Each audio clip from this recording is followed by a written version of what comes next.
Démarrage des diagnostics. Importation des préférences et calibrage de l'environnement virtuel. Téléchargement terminé. Nous sommes en ligne et opérationnels. Bienvenue. Aujourd'hui, on se penche sur un produit qui fait pas mal parler de lui, le mini vidéoprojecteur AMILA, la version 2025, celle avec Android 11.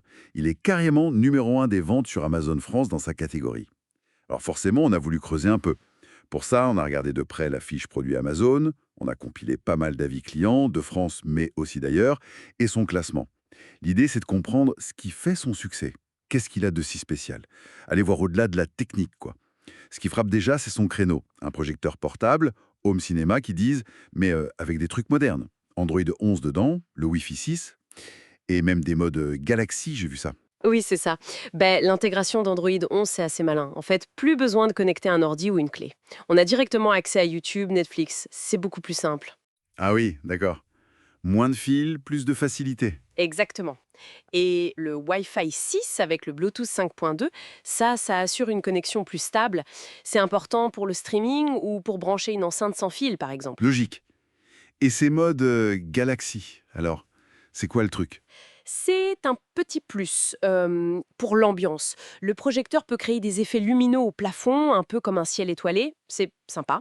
Ça cherche à rendre l'expérience un peu plus immersive, un petit gadget pour se démarquer. D'accord, un petit plus. Mais techniquement, c'est solide pour le prix. La résolution native, c'est du Full HD 1080p et il accepte même les sources 4K en entrée. Pour un appareil de cette taille, c'est bien. Hmm, plutôt pas mal, ouais. Et puis, il y a le socle qui pivote à 270 degrés, la correction automatique de l'image, le trapèze là, et un zoom numérique. Tout ça, c'est pensé pour que ce soit facile et rapide à installer, n'importe où en fait. Et visiblement, ça marche. Les retours clients sont assez élogieux. On lit des choses comme Cécile en France qui dit que c'est bluffant pour la taille, ou Barbier Morgan qui parle d'un bon rapport qualité-prix. Oui, la qualité d'image revient souvent. Rendu vraiment top, contour net, ce sont des termes qui reviennent. La facilité d'utilisation aussi, c'est un point clé. Simona, elle, apprécie que ce soit simple, même sans Wi-Fi, juste en HDMI. Nadejka confirme, compact, facile à transporter. Apparemment, c'est parfait pour sa fille de 13 ans. Mhm. Et Dominique Sancier, lui, parle d'un super petit appareil, bonne luminosité, même en journée. Le son hi-fi 5 watts est aussi cité positivement. Tout à fait. Et la note moyenne le confirme, 4,5 sur 5 sur plus de 300 avis, c'est quand même un signe fort. Et ce n'est pas qu'en France. En Allemagne, Clara trouve la luminosité super. En Espagne, Juan, elle, Isabelle, ils sont ravis, c'était pour un cadeau. Ça montre bien que le produit répond à une attente assez large en fait. Donc un consensus assez positif. Oui, globalement. Après, pour être tout à fait complète, il y a un avis, celui de Joux, en France, de mai 2025.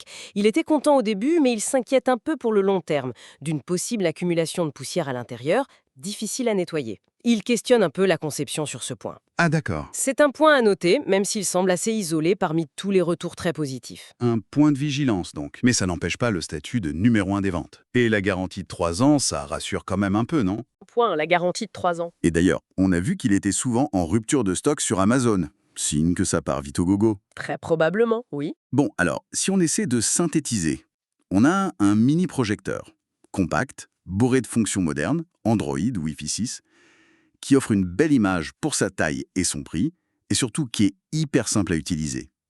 C'est un peu ça leur recette du succès? Ça ressemble fort à ça, oui.